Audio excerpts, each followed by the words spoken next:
McManus Pharmacy, Main Street, Clara are here for you, thanking you all for your understanding and patience during this difficult time. Get prescriptions filled, fast and in confidence. Phone or text ahead and we'll have what you need ready when you are. We have a huge selection of health and beauty products in store, as well as a private consultation room. If you have a health or wellbeing query, call today on 057 936 8852 or WhatsApp 085 851 7959. From all the team here at McManus Pharmacy, stay safe and well.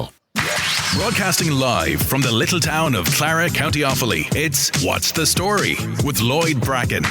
Get in touch today through all our social channels and have your say. Oh, and thanks for listening. Now it's over to you, Lloyd.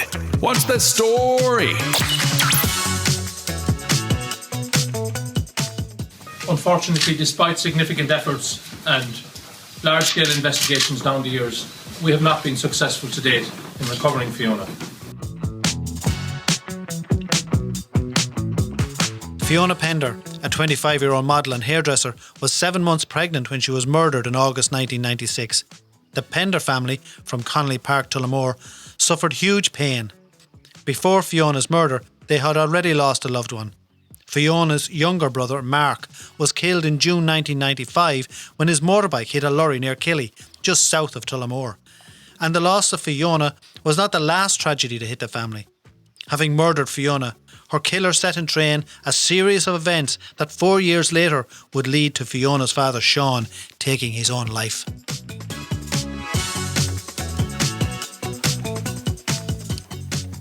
Hi everybody, you're very welcome back to What's the Story podcast with myself, Lloyd Bracken. That little piece of audio that you've heard there from our voice actor is the opening paragraph from Barry Cummins' best-selling book, Missing. I didn't mean to sensationalise the opening using that, but it does set the scene for the tragic events that unfortunately has surrounded the Pender family since 1995. As well as being an author, Barry is also a journalist with RTE, and he's on the line now to discuss this case that has rocked the Midlands for over 2 decades and indeed has left the nation looking for answers. Barry Cummins, thank you very much for joining me on What's the Story podcast. Hi Lloyd, how are things? I'm very well, Barry, thank you, and good morning to you. Barry, as I said there in my intro, that opening piece of audio from the voice actor, the first paragraph in your book on the Fiona Pender story, Missing, that one paragraph, Barry, really sets in stone the torment and hurt the Pender family have endured over the years.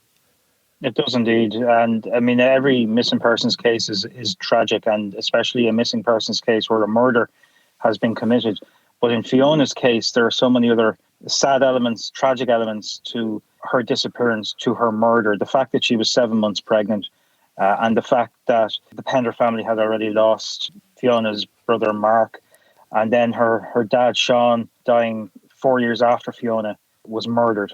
When you just say those simple sentences to say, but my God, the enormity of what the Pender family has been through down the years, that it is the fact that whoever murdered Fiona has caused the ripple effect of pain to the Pender family, but I mean to the Midlands itself, that this case was never solved despite best efforts. It stands alone as a case of utter tragedy, utter horror, and whoever murdered Fiona responsible for so much of that.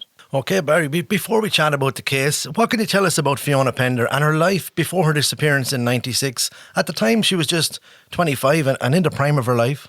She was, and she was 7 months pregnant, as I say. She was in a relationship with a man, John Thompson. She herself was the eldest of 3 children. As I say, her brother Mark had sadly died the year before. She had a younger brother then again, John, who was 13 in 1996, 13 the year that his sister disappeared. And then her parents, Sean and Josephine, she was very close to both. And especially with her mum, in those months when she was pregnant, she was in a flat that she was living in with John Thompson, and they were looking to move out to get a bigger place. They were going to need it once the baby was born. So she was full of expectation, looking ahead to things that were coming. But also we're now, as the years have gone on, we've learned a little bit more about some of the difficulties that were going on as well, and an alleged attack that Fiona would have suffered some months before she disappeared, where a particularly horrific attack that she had never reported to Gardaí. Can you give us some of the details, Barry, of that alleged attack? It's an attack that it was her younger brother John has spoken about it in recent years, and how imagine how as a 13-year-old, a young boy, Fiona had confided in him that she had been attacked, and she had been, as it was described, strangled to the point of unconsciousness. And the person who allegedly had attacked her was then extremely remorseful and had cried afterwards and apologised and said that it would never happen again. It was only after Fiona disappeared that John was then able to tell what had been confided in him. Sadly, Fiona is not here to substantiate the allegation, but it would certainly paint a particular picture of something that it's alleged that she had endured in the early part of 1996. Okay. Talking about the family, they were a very close-knit family. She was very close to her brother Mark. They were both bike enthusiasts at one point. Yeah, they were. Well, Mark ahead of Fiona, I suppose, in that sense, that although he was the younger, he was very much into his bikes. And sadly, that was how he lost his life then on a summer's day in June of 95. But they had, they were part of a group of people who were very much into their bikes, and Fiona herself got into it and had the biker gear and the whole thing. That was actually how she met her then boyfriend John Thompson. John himself was into bikes as well, and it was through Mark that she met John. They met in 1993, and they began going out then. But yeah, Fiona very much into her bikes as she hit her mid-20s, and then she was pregnant and expecting her first child, that she was making other life decisions, and she actually had sold her bike gear in order to invest in farming, because John, her boyfriend, was a farmer. So she wanted to use a bit of cash to invest in, put her own money into the farming, as it were. So it was certainly it was a hobby. It was more than that. It was a passion for a while. But then by 96, Fiona's life had moved on. That she wasn't a biker anymore. She was an expectant mother, and she was making plans for the future. Okay, so making plans for the future indeed. She had a lot to look forward to. She had a very full life, and by all accounts a very lively and bubbly person. The 23rd of August, Barry, Fiona Pender, who indeed we mentioned was 7 months pregnant at the time, was reported missing from her flat in Church Street, Tullamore, a flat that she shared with her boyfriend John Thompson. By all accounts from family and friends, the days leading up to her disappearance, she was in good form, out and about, looking forward to the birth of her baby that October. Take us through what we know about her last known movements, who saw her last, and when were the Gardaí notified? Well, the Gardaí were notified over the weekend of that particular weekend in August 96. The Thursday, the 22nd of August, that evening was when Josephine, Fiona's mum, last saw her. They had spent the day doing a bit of shopping up in the Bridge Centre, getting bits and pieces, making plans and chatting through things and whatever. But then the last reported sighting of Fiona was the next morning, about 6 o'clock in the morning. John, her boyfriend, described how she was awake when he left the flat at Church Street. She had been suffering a bit of heartburn, he would later say, so she was still in bed as he headed off. Now, he had a busy day. He was out farming out in Grange in County Laois, and it was a very busy time on the farm out there. So he had a long, full day ahead of him that particular day. But that John saying goodbye to Fiona that morning is the last reported sighting of Fiona, the last time anyone can say that they did see her. And then it was into the next day that Josephine had called up and knocked on the door on the Friday. There was no answer. And then on the Saturday, couldn't reach Fiona again. Something was up, and Josephine knew that. She rang John Thompson and asked where was Fiona, and he said he thought that she was up with him, but up with Josephine. That's when the alarm bells began to ring, and eventually the Pender family and John Thompson went into Tullamore Garda Station and reported Fiona Pender as a missing person. That Monday, Barry, an appeal went out nationally. Is that something, the timeline on that, is that what normally would happen on a missing persons case? Or did it take a day or two for the Gardaí to realise that maybe something sinister was in play? Yeah, and Josephine would have often said to me that the Gardaí could and should have done a bit more sooner as well, that she was very grateful for what Gardaí have done down the years, but it's this initial response. And the initial response was, well, she's an adult. And factoring in that she was 7 months pregnant and her brother had died the year before, and sometimes she would go and visit his grave. And there was this thought of, well, maybe she just needs a bit of time, or maybe she's a bit emotional or whatever. And maybe it's natural that some people might think that, but I think in hindsight, you look back and you think, well, Josephine was saying there's something wrong here. And there was no sign of anything. This is the thing. In the flat in Church Street, there was no sign of a struggle. There was no blood. There was no sign of any disturbance. There was nothing to indicate that something awful had happened. And there was no report of screeching tires or a woman shouting out or screaming or anybody. There was nothing like that. So it was just a pure mystery, vanished into thin air. But of course, that doesn't happen. You don't vanish like that. By the Monday, certainly Gardaí knew, and the senior Gardaí knew that this was something other than what was first thought, that what they maybe had first thought.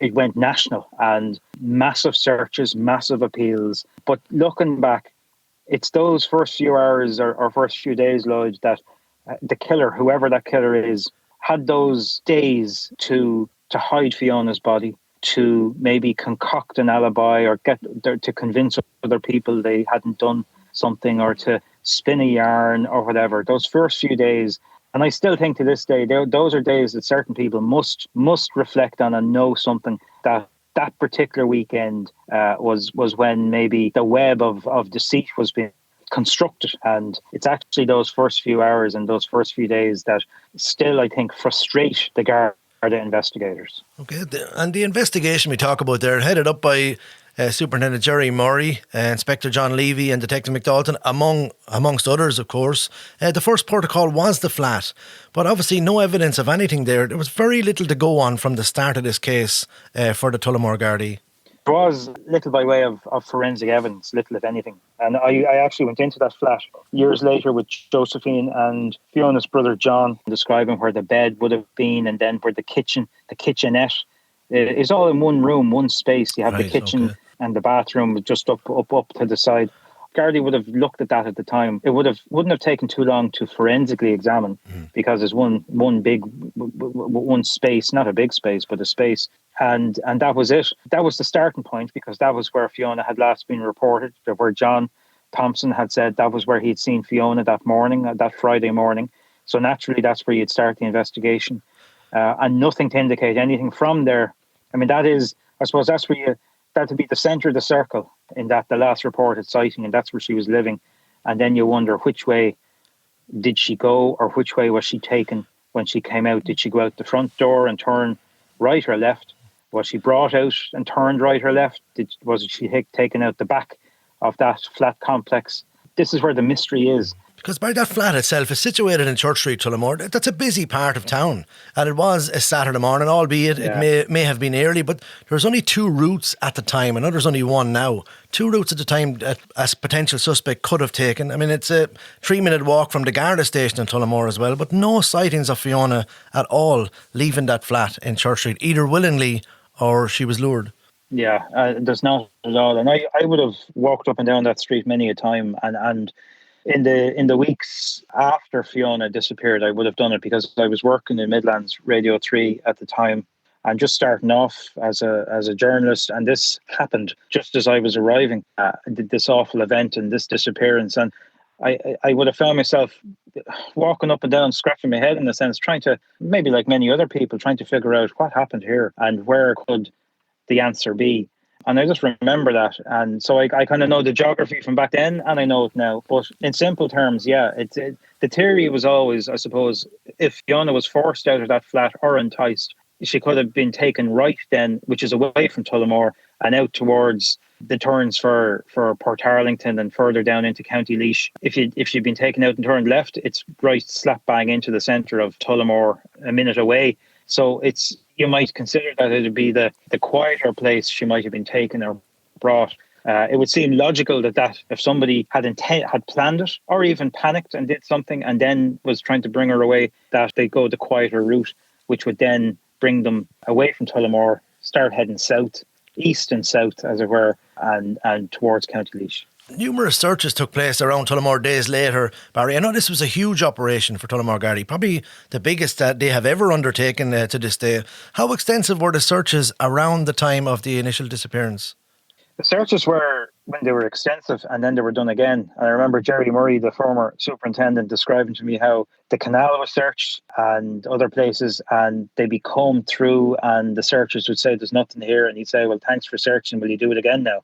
So it was that kind of going over places again and again, not just in Tullamore town, but going to places where Fiona was known to have been before. And I mentioned where her brother Mark is buried, and where sadly her father and mother Josephine are now buried as well. But going to where Fiona would have been before, or they even went as far as where I suppose symbolically Mark's biker gear and bike were buried in a particular place, and they went and searched there because that was also obviously an important and poignant place for the family. So anywhere Fiona was known to go was searched, and that would then extend over time.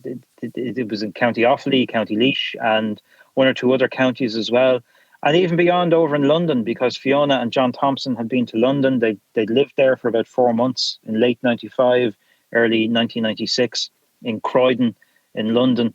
So inquiries carried out over there to see had she somehow made it over there, but nothing was found. And I suppose there was a date that was in everybody's minds, Lloyd, and this was the end of October of 1996 was when Fiona was due to give birth. And this was, I suppose, obviously a very important time and where people had a focus, because a woman who's 7 months pregnant is missing, and she's due at the end of October, 22nd of October. So obviously checks in maternity hospitals, not only in Ireland, but beyond as well, to see had she somehow brought herself away from Tullamore and somehow turned up then at a maternity hospital somewhere.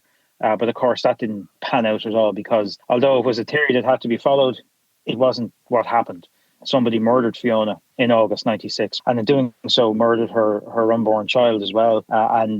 So these were all the things Gardaí were doing. As they checked everything out and that nothing then was discovered, it slowly narrows the focus and narrows the investigation down to its, I suppose, its logical conclusion, in that somebody had murdered Fiona, somebody had taken her away. She couldn't hide herself.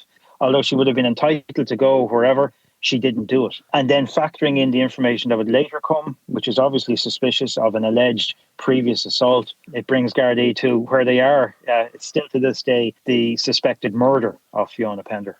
Yeah, Barry, one of the searches in 2008 was where a small wooden cross bearing the name Fiona Pender was found on the Slieve Bloom Way at the border between Laois and Offaly, which led to the belief that Fiona was buried in the Slieve Bloom Mountains. This was just one of the many searches conducted in the search for Fiona. Where and when was the latest search carried out?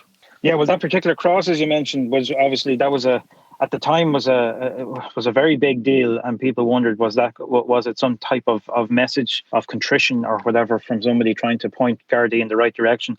It doesn't seem that was the case at all. That it was not linked to Fiona in that sense. It was not only a false alarm, but maybe some form of misdirection as well, be it intentional or unintentional. But it didn't pan out. But it was a totally different search carried out in 2014 at Capard Wood in County Laois, and there was an 18-day search that was carried out there.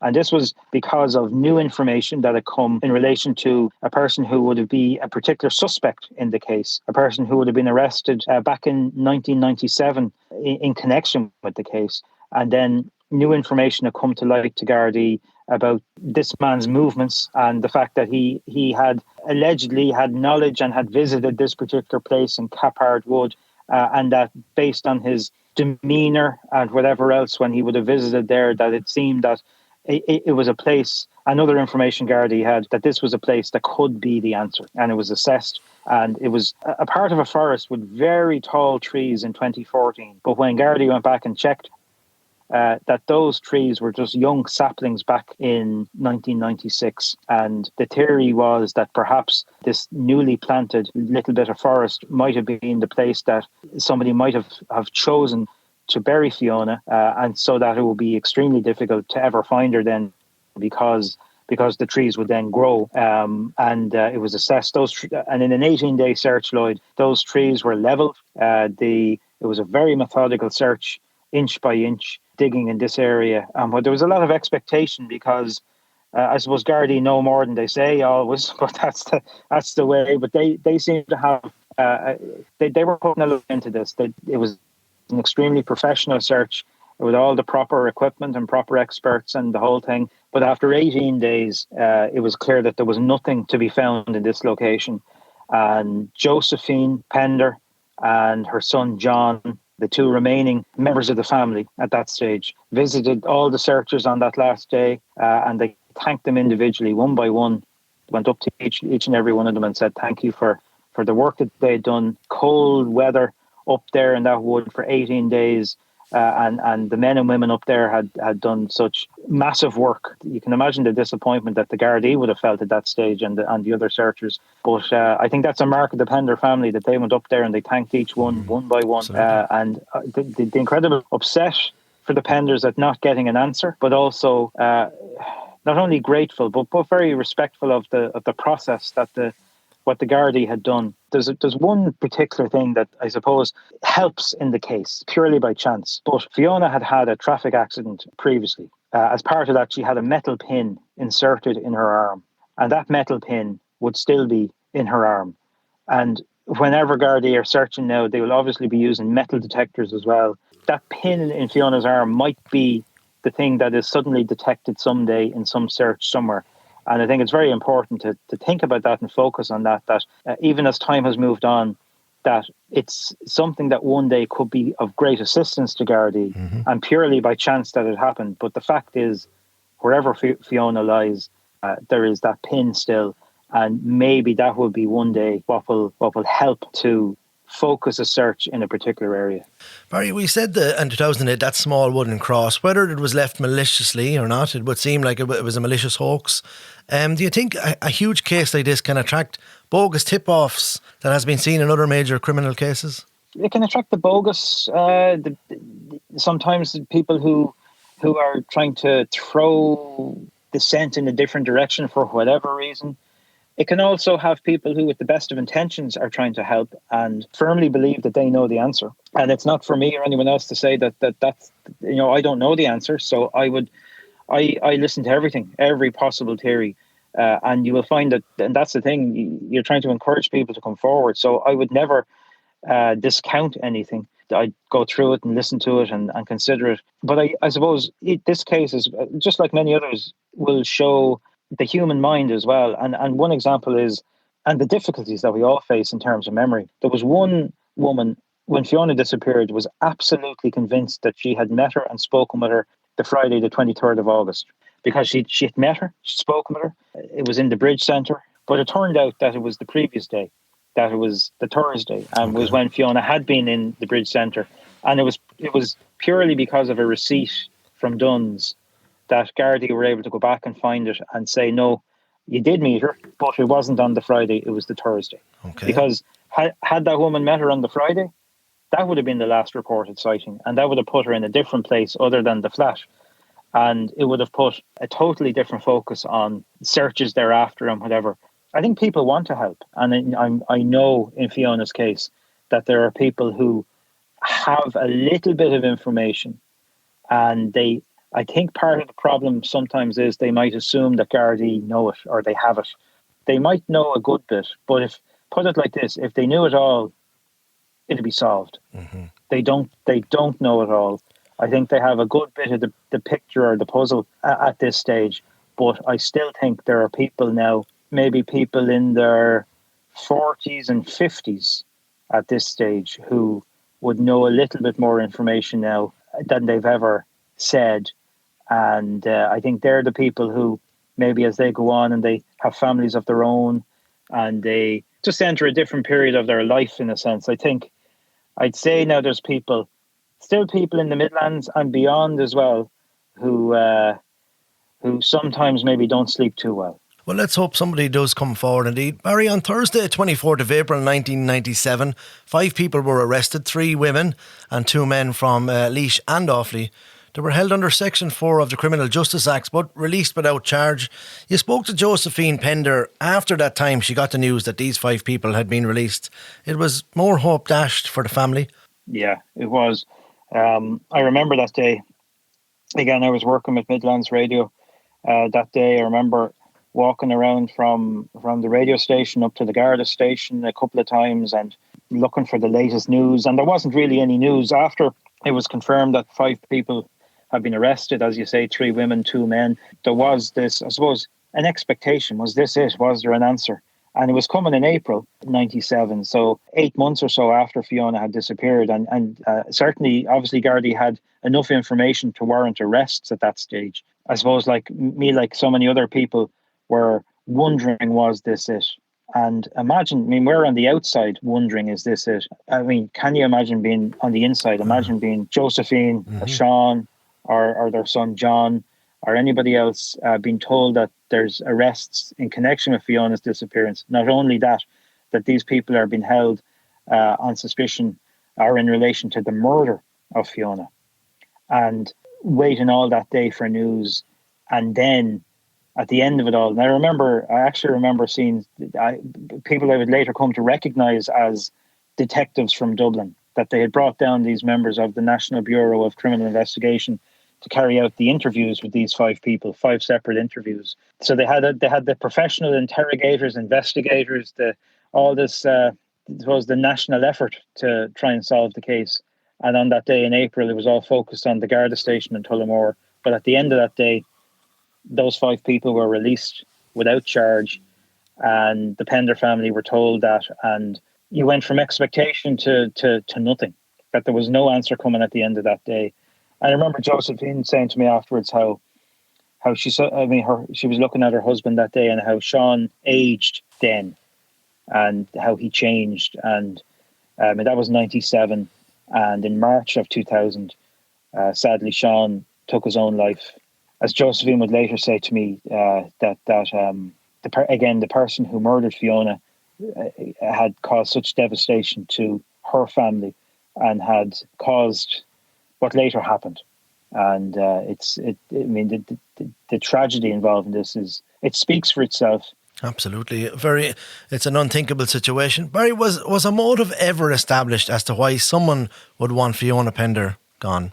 The precise motive, no. But based on the Garda investigation, again, my own discussions with Josephine down the years and with her son John and various people, it's believed the killer was known to Fiona. It wasn't a random act. Josephine always said she believed she knew the identity of the person who had murdered Fiona. And if she was correct in that, the motive could have been many different things, but that it was personal. We don't know the ins and outs of it. But if it is, if we were to go along that line of inquiry that Josephine, as she described, said she believed she knew. That's also devastating itself, Barry, isn't it? That Josephine Pender would think that she knew the killer, but nothing could be done about it because no evidence, no remains. No remains, and the why as well, that it could be so many different things. It could be that the person was under a particular form of pressure. It could be that they were volatile. It could be because of anything, or it could be because of nothing. It's kind of the motive is it's still something that Gardaí would examine and try and figure out. But the person who Josephine would have had that view about is the same person who it will be alleged had attacked Fiona previously and had, as I say, as was later described, had strangled her to the point of unconsciousness, but then was extremely remorseful when she came to and was crying, and as was later described, was said to be crying like a child and very upset. So you try and factor all that in and try and get in. If you ever want to try and get into the mind of somebody like that, to try and figure out what was all that about, what was going on. And this is the thing, to try and figure, it's the killer who would know where Fiona's body is. And within their mindset, even to this day, if there is some conflict within their mind that, or some semblance, however small, of any type of remorse, but if it is that same person and that they were upset or sad or remorseful for a previous attack, how did they feel about if it is that person, how do they feel about what later happened? And it leaves open, trying to get into that psychology. And again, it's a fascinating world But then it's also this is real life and real death and real murder, and it is so important that the focus remains on Fiona and on the murder that has not been solved, and it's the horror that continues to this day. And I think and it's not a blight on a place; it's a blight on the country that this happened and hasn't been solved. I mean, I've met some of the Gardaí involved and top class investigators who get it, who care, who go the extra mile, but still the frustration that there's no forensics, you're going on a different theory in terms of trying to track a killer, perhaps a killer who was extremely clever, who had thought things out, or who maybe was just extremely lucky. Barry, reading the story in the book, it's almost, and I mean this with the greatest of respect, it's very movie script material. You know, for so much to happen. You mentioned a quite sobering thought in your book that the length of this time this case remains unsolved. Fiona's baby boy or girl would be an adult by now. I like so many other people, I love watching fiction, but I can't write it or whatever. And people would say to me, well, would you ever write whatever type of fictional book? No, because real life is actually more, well, not just real, but it's some of the horror that has been inflicted on people you couldn't make up. And this is real life. This happened. That's why I write about missing people who've been murdered, why I still do whatever reporting I can about the cases, because this happened. And not just the person who murdered Fiona, but other killers got away with murder in Ireland, especially in the 1990s, when a number of women disappeared. And again, there was a theory that some of the cases might be linked, and some might be, but Fiona's isn't. Fiona's murderer did not strike against other people, it would appear. It was an isolated case. You write about these cases because they are so horrific and so sad, and this is what Ireland is about. It's about trying to do right and communities doing right and coming together. But somehow murderers have got away with the most awful crimes. And these killers live amongst us. They're in our communities. That's a frightening thought, people. Barry, isn't it? Yeah, it is. But it's the reality, and the numbers speak for themselves, Lloyd. That's the thing. When you think about all the women who disappeared in the 1990s, Annie McCarrick, Jojo Dollard, Eva Brennan, Fiona, Ciara Breen, Deirdre Jacob, Fiona Sinnott, Imelda Keenan, and then the women who had disappeared, and those names I've just mentioned are women who've never been found. But then the women who were found, Patricia Doherty, Mary Kilmartin, Antoinette Smith, those women had disappeared and their bodies were found buried. They'd been murdered. And none of those cases ever solved. And that's shocking. I mean, in those, I've just mentioned a few of the names, and they are all people who it's quite possible were murdered. Some of them definitely, some of them possibly. But you're talking 10, 11, 12 killers who've got away with it, who have not only taken a life, and a life might be taken, and we know about knife crime and whatever else, that a murder can actually happen in a matter of seconds. And that's awful and tragic. But think of the act thereafter of hiding a body, digging in a bog or in a forest, or submerging a body in water, or whatever these people do. The thought process that goes into that, the physical effort, the mental effort to keep a lid on it thereafter. All of this, that for a small country, we have so many unsolved murders, meaning we've so many killers who've got away with it, many of whom are probably still alive, and God knows they could do it again. A lot of those names you mentioned, Barry, were put into a group, a missing persons cases group called Operation Thrace. That was a high-profile inquiry established to determine if all or any of them cases were linked in any way. Is there any evidence to say that, and not to be dramatic, that these cases are linked, and are we potentially dealing with a serial killer? There's no firm evidence, Lloyd, to say that any two or more cases are linked. There's, to this day, I suppose, there's the possibility that whoever attacked Deirdre Jacob or whoever attacked Jojo Dollard or whoever attacked Annie McCarrick might have attacked a second woman or other women as well. Because those cases are ones where it's not believed the victim was murdered by somebody who knew them. But in other cases like Ciara Breen and Fiona Sinnott and Fiona Pender, they're all dealt with as cases where it's believed the murderer knew the victim and that they were isolated cases. So I don't know if there has been or is still a serial killer operating, targeting women in Ireland. I think that the more scary thought is the number of killers who are out there who have managed to do the most awful things. What kind of mindset is that somebody is able to do that and to live with it and to stay with it and to keep the lie? And like, this is the thing that their wives or girlfriends or mothers have to know something. They have to see the way you know your child or you know your spouse or whatever. They have to have suspicions. Okay, so that appeal is always there for someone to come forward. Barry, I'm going to play a little piece of audio here. At the time, Barry Flynn, who you know quite well, was head of news and current affairs on our local radio station, Radio 3 as it was known then. According to Barry Flynn, Fiona's disappearance turned out to be one of the biggest stories ever carried by the station, but it didn't start out that way. We'll have a little listen. 1996 had been pretty much a summer of sport. The Atlanta Olympics were on, as were the European Championships, which were held in England that year.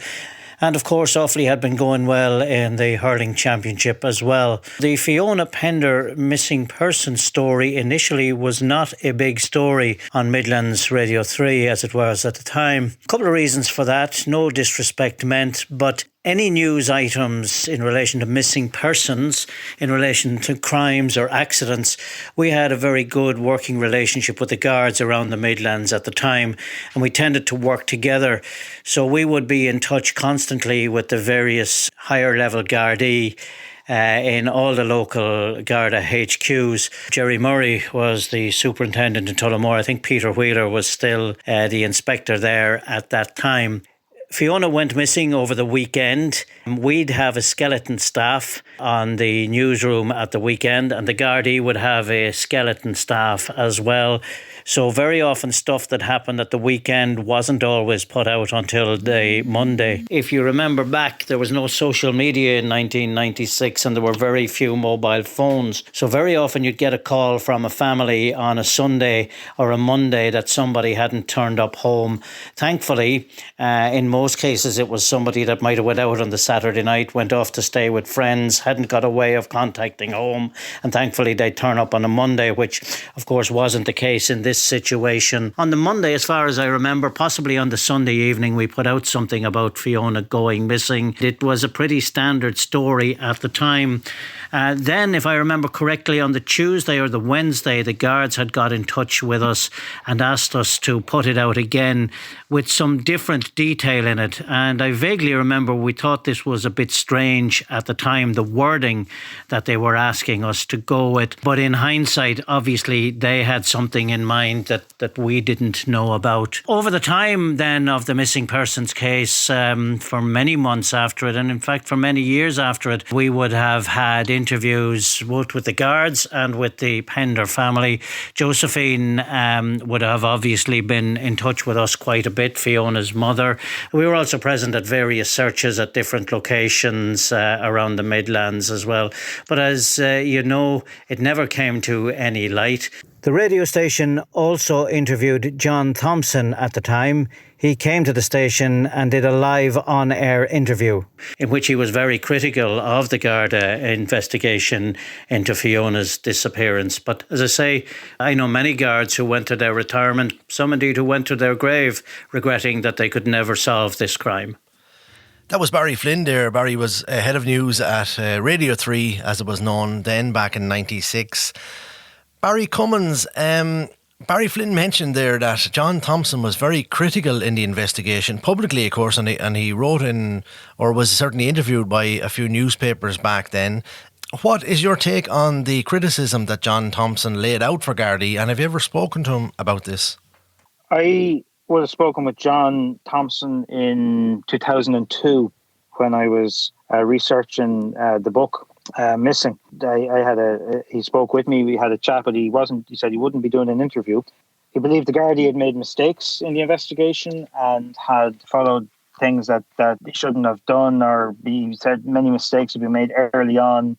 certain leads were not followed up or were not followed up quickly enough. And I also remember from the conversation I had with him that he didn't have much time for journalists either. I firmly remember that chat, and I think if ever John Thompson was to say more, I always felt it would be himself, or in his own words, as it were, because I think he had said before he was going to write a book, and that was reported as well. So, I know John Thompson has been critical of the Gardaí. I suppose we don't know the answer in terms of whether Gardaí should have gone and followed particular leads or not. I mean, it's certainly his view, and he would have been there in with the Pender family that weekend reporting Fiona as missing. I know the Pender family, Josephine especially, believed the Gardaí had done everything that they should do, but certainly John Thompson didn't believe, and as you say, had made that clear, they didn't believe that certainly believed that the Gardaí had made mistakes. I suppose the biggest and glaring thing is that Fiona is still missing, and there's no forensic evidence, as I said before, of any crime scene. And while I suppose everybody has a theory, and it's human nature that we all speculate and we all try and solve things, that's the starting point of all of this. And then when you consider that, this is the thing that while in terms of a murder investigation, that you or I, Lloyd, or anybody else, we have the right to go wherever we want, as Fiona Pender would have had. But this is the fact that she was 7 months pregnant, and I spoke about that date, the 22nd of October 1996. If she went missing in August, she, by her own choosing, she would have had to make herself known somewhere by late October because her baby was due. Or if she didn't, she would have been found by now somewhere. If she had got, and I say all this because I know it didn't happen, but if she had chosen to go somewhere and be by herself, she would have been found by now. That didn't happen in all those searches. The searches were so methodical. She didn't have a car. She didn't have transport. She was by foot. If she had taken a lift with anybody, it would have been seen. Nobody saw a thing. It's when you rule out everything else, it brings you to a particular point. Well, Fiona didn't choose to go missing. Somebody caused her to go missing. And then you look at what might that entail? Who might that be? And that has not been proven. And I should say that there's a full cold case review of Fiona's disappearance, of Fiona's murder, which will involve members of the Garda Cold Case Unit working with detectives in Portlaoise, where the incident room is, and also Tullamore as well. But this is Laois Offaly investigation, as it were, plus the cold case detectives from Dublin as well. And they're going to look at everything and go back over everything and say, right, and this will answer a few questions, I suppose, down the line. Was criticism warranted of certain things? Did they not do things they should have done back at a certain time? Or were they on a right track but didn't go far enough, or didn't search far enough, or are there things missed? And you'll always find there's something you go back and say in hindsight, or with the passage of time, or with today's mindset, you can go back and ask questions. I mean, as Barry Flynn pointed out there, back in 96, very few mobile phones, no social media.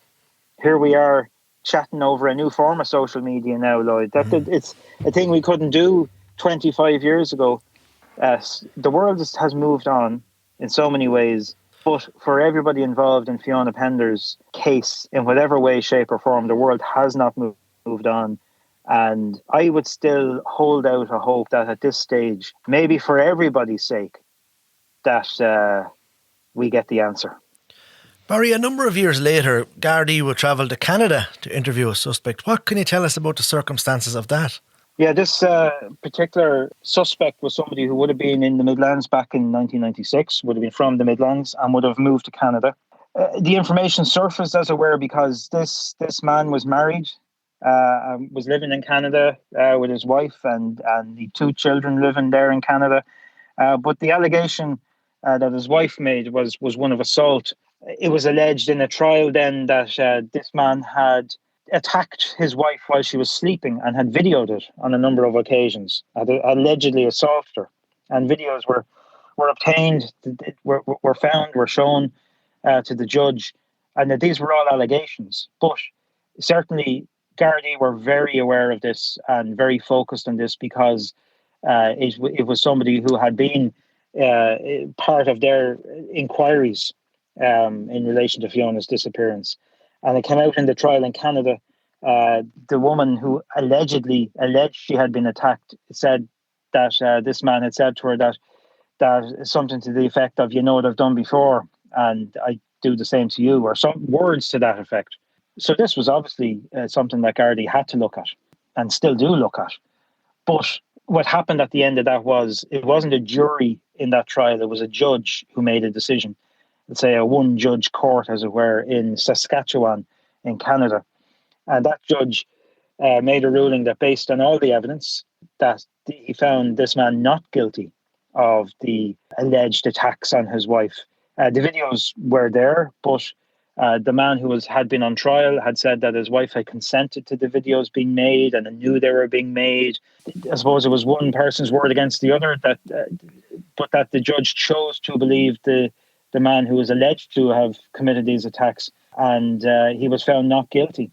Now, that was linked in a sense to those searches at Capard Wood that I mentioned in 2014. It was evidence or information coming from Canada that had led to those searches as well, because it was that same person this man who was on trial at that time in Canada, was the person believed to have been up around that woodland in County Laois. Whatever information Gardaí had, it led them to carry out those 18 days of searches, which came to nothing there. And then the trial then in 2015 came to an end when the man was found not guilty. And I remember going up to Josephine in Tullamore on the day that word came from Canada that this man was found not guilty of these alleged attacks against his wife. I mean, Josephine already knew that the search at Capard Wood had been fruitless, but knowing the verdict coming from Canada, I suppose, closed another door on inquiries as well. And I remember sitting with Josephine and we did an interview at that time, and just such another blow to the Pender family. Again, hope's being brought up that maybe this might help to get an answer, a knock-on effect of an answer in Fiona's case, that kind of thing. But it didn't go anywhere. But maybe in time we'll learn more in time. Barry, let's talk about Josephine Pender for a moment. Fiona's mother, she campaigned diligently in the search for Fiona right up to her sad passing in 2017. She was a remarkable woman by all accounts. You must have got to know her very well over the years. I did, yeah. I remember actually and we kind of laughed about it years later, but the first time I met her, and it's the way I operate, I kind of scribble things down on bits of paper and I take notes, but it's notes that maybe I'd understand, that kind of thing. But I remember at the end of the interview when I first met her, she was basically asking me, was I happy? Had I taken the right notes, or did I want to check stuff, because I was a bit haphazard maybe in the way I did it. But I understand my own, the way you understand your own note taking. Yeah. But I remember we'd laugh about it years later when we chat down the years as well. It was just, I suppose it's a light-hearted kind of thing. When you're talking about such tragedy and such sadness, you kind of try and find a bit of something other as well when you're chatting. Mm-hmm. And we chat about many different things.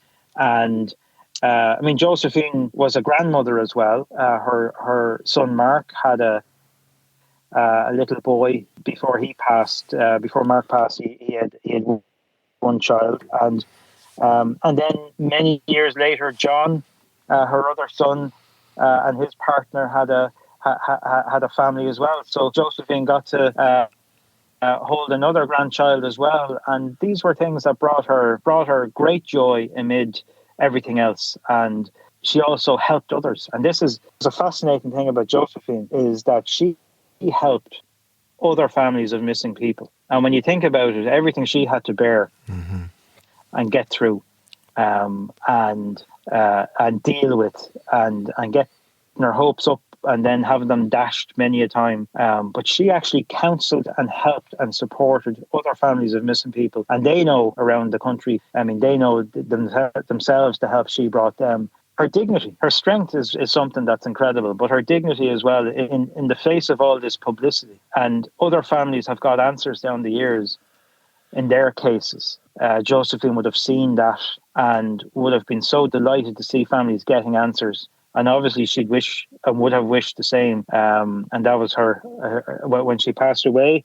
To that, right to the end, she was hopeful of news about Fiona. And John her son is continuing that fight. And I mean, he's done a lot of work and continues to do a lot of work in terms of publicising Fiona's case. And he's done a documentary and he's done many an interview. And he knows publicity helps to keep the pressure on. It's pressure we must keep on. Barry, Josephine Pender, she never gave up hope, but sadly she passed away looking for answers still. And I don't think, from that last interview I heard, she didn't really want punishment. She just wanted to know where Fiona was. That's it. Yeah, she did, and I think time had moved on at that stage. That it was well over 20 years after Fiona had disappeared. And if you, this is the thing, if you factor in all that time and everything, that if somebody had come forward back in '96 to say they had murdered Fiona and told her her body was, the chances are that they would have been out of jail, having been convicted, would have been out of jail by 2016 or 2017.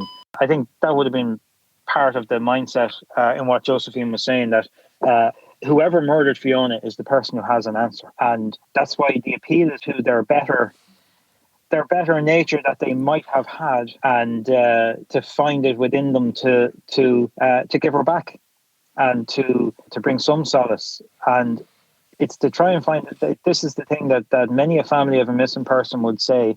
Not every family believes the same thing, but that it's more important that they want the body back and would leave it at that almost. Wouldn't. And the issue for Gardaí is that that's not what Gardaí are tasked with. They're tasked with investigating a murder and prosecuting anybody who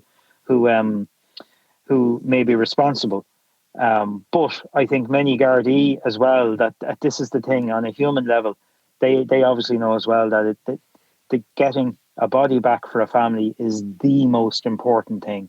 But until Fiona is found, this will remain. And this will remain for whoever is responsible. This is going to continue for everybody involved. That it's so important that the message gets out there to people to do whatever they can within the law to help and to get the information to find out where is Fiona's body. I'm going to play a last piece of audio on the podcast. This is from a voice actress. I must stress that. It's just to give people a sense of how Josephine Pender oversaw the last few hours and up to the last time that she would see her only daughter Fiona again. And I must state, this audio is from a voice actress. The last time I saw my only daughter Fiona was on Thursday evening, the 22nd of August, 1996. We had spent the day together shopping around Tullamore. Fiona was in good form. We decided to head back home to Connolly Park. It was raining, so we got a taxi. Sean, Fiona's dad, was getting ready for a fishing trip. Fiona was tired after the walk around the shop, so she sat down and she cradled her tummy. Fiona's baby was due on the 22nd of October 1996, and there was great excitement. As she rested, she picked up a copy of Hello magazine and was flicking through it. She found a picture of Eric Clapton on a fishing trip catching a salmon. She showed it to her father and they had a laugh together. We sat for a while after coming back from the Bridge Shopping Centre and we had a chat and a laugh, and I said to Fiona I needed to pick up a few more things from the shop, so we decided to head back into the shopping centre. I remember clearly I bought a little grey tracksuit for the baby, and I got Fiona a pair of shoes that she'd be able to wear after the baby was born. Fiona got some things for the baby. She got nappy wipes, gripe water and Sudocrem. Those things were still in the bag when the Gardaí searched her flat in Church Street. While shopping, my son John joined us and we walked Fiona back to the flat. It was around 7 o'clock. I gave her a kiss, and I remember clearly, as myself and John walked across the road, I waved back at her, and that's the last memory I have of Fiona. Her little face at the door. Barry, quite a poignant few words there from our voice actress, from your book, of course, and from your number of meetings with Josephine down through the years. I think even listening to that and the words as spoken, it's important for the younger generations as well to know that this happened. And while Fiona's disappearance and murder might well be still spoken about, in today's fast world, we often move on to the next thing and chat about what else is going on, and maybe many other murders that aren't solved as well. But actually, to say that, this is over a quarter of a century now, almost since Fiona was murdered. So there are so many new generations who've now become adults, and for them to know what happened and what can happen and what does happen, I think is extremely important. I think even now, and especially with a full cold case review that the Gardaí are doing, I think there are still people in Laois and Offaly and further afield who have information and could give Fiona back. And maybe they don't even realise the significance of the information they have. But if it puts a car or a person in a particular place at a particular time, or something they have said or indicated or insinuated or something down the years, anything like that, I think that could be the last little bit of the puzzle, that last bit, to know where to bring that metal detector, where to bring the search team, where to find Fiona. And of course, obviously, it's to point out that little piece of audio as well. I mean, Fiona out shopping for stuff for the baby that was going to be born in October. Very normal, everyday things. It wasn't something that painted a picture of someone that was about to disappear willingly. It didn't. That's the thing. It's so normal, so regular, and so happy as well. Like, simple things are happy, and shopping with your mum and getting ready for the new arrival and getting bits and pieces and buying things to be ready for the baby and all of that.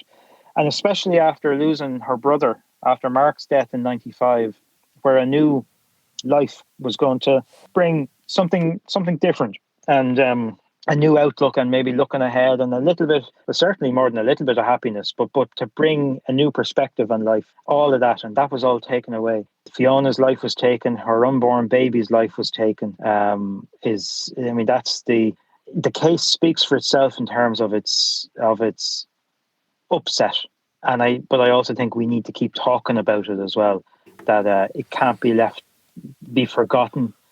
And the one other thing we have to keep focused on is to say the Gardaí don't know everything, because if they did, Fiona would be found by now.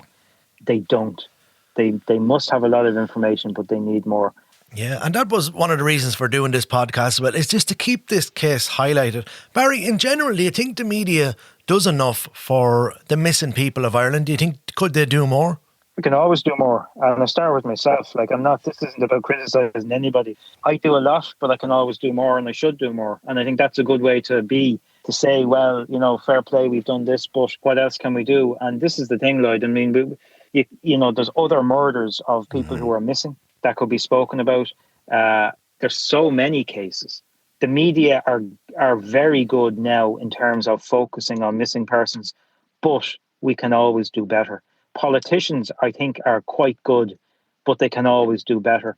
Gardaí, I have seen how they investigate missing persons cases, and to see the professionalism and the dedication of so many Gardaí, including younger officers as well, it's very impressive, but it's also inspiring as well. But they can always do more, and they could always have more resources. And you could always go back and search different places or re-interview people and go back. It's having the time and the space. I think we can always do better. I think that we must never just say, sure, we've done it. Or you might say, well, we're doing our best. We can always try and do better. And if we all try and do better, I'm sure we can find more missing people. There are over 800 missing people in Ireland, and we're a small country. Dozens of those are murder cases. Others, hundreds, are not, but that's an awful lot of missing people for a small country where we historically mind each other, look out for each other, know what's going on. How can 800 people slip through that? And how can we allow it to be that? But Barry, it's also important to point out there is a lot of bodies that is not identified as well.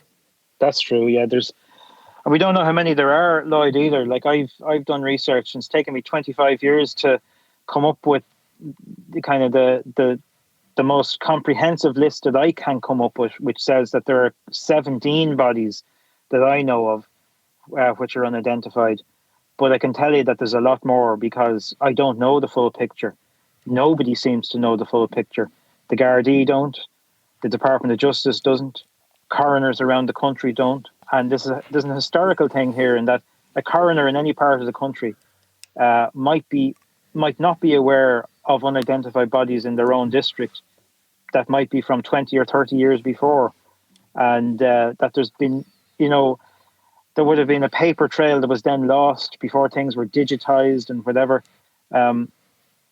What I would love to see is that every undertaker in the country would get in contact with each other and with the coroners and with journalists and whatever. And if they know, sometimes it's the people in the graveyards who know that there are unidentified bodies lying in different places, resting in places, and to try and build up that picture. Nobody has taken political responsibility for it, to do it, to get it done.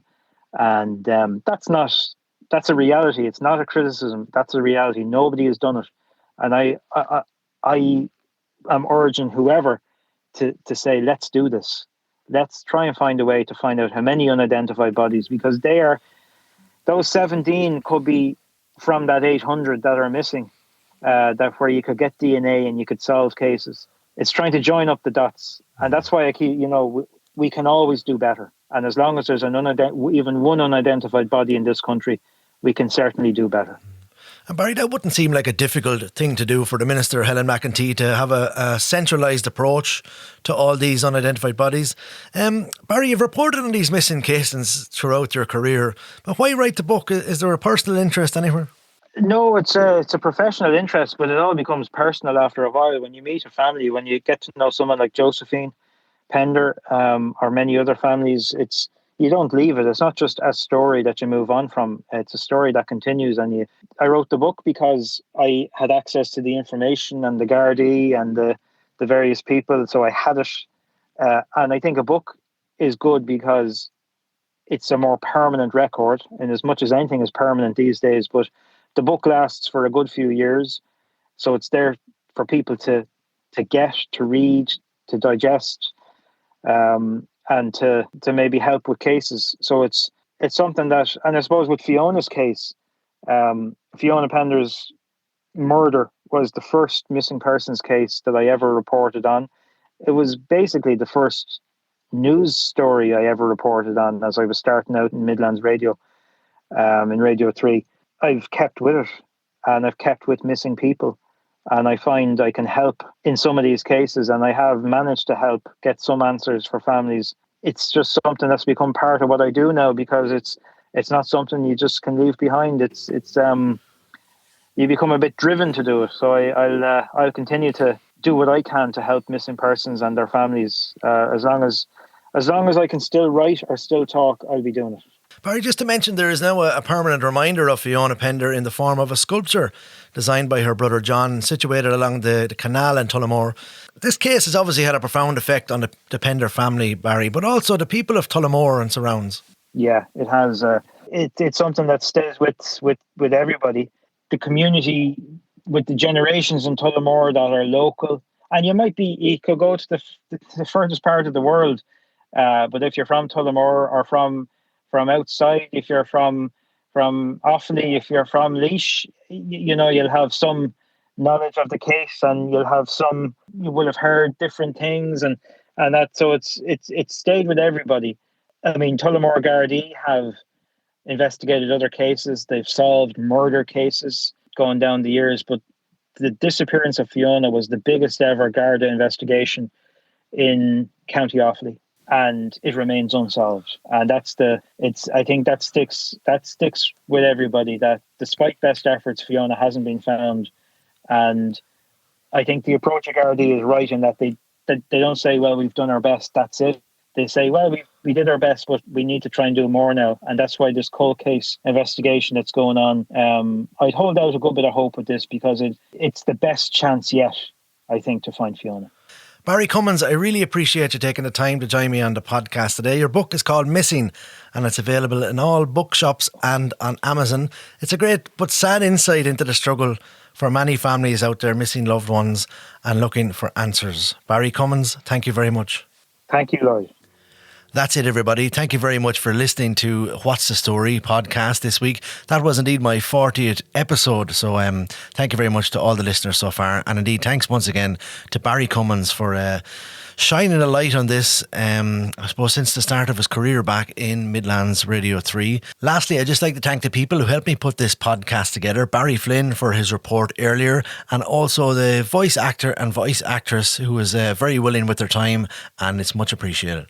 If you or anybody has any information on the disappearance of Fiona Pender, please contact the Garda station in Tullamore on 057 932 7600, or you can also contact the Garda confidential line on 1800 666 111. I'd like to wish everybody well who is searching for loved ones out there. It's not an easy situation, very, very difficult, a lot of trauma, and I do wish them well, and I really do hope there will be closure for some of these families in the not too distant future. Thanks again, and I'll talk to you next week. McManus Pharmacy, Main Street, Clara, are here for you, thanking you all for your understanding and patience during this difficult time. Get prescriptions filled, fast and in confidence. Phone or text ahead and we'll have what you need ready when you are. We have a huge selection of health and beauty products in store, as well as a private consultation room. If you have a health or wellbeing query, call today on 057 936 8852 or WhatsApp 085 851 7959. From all the team here at McManus Pharmacy, stay safe and well. You just listened to What's the Story with Lloyd Bracken. Check out all our social channels for info on new episodes. Oh, and thanks for listening. On the Town.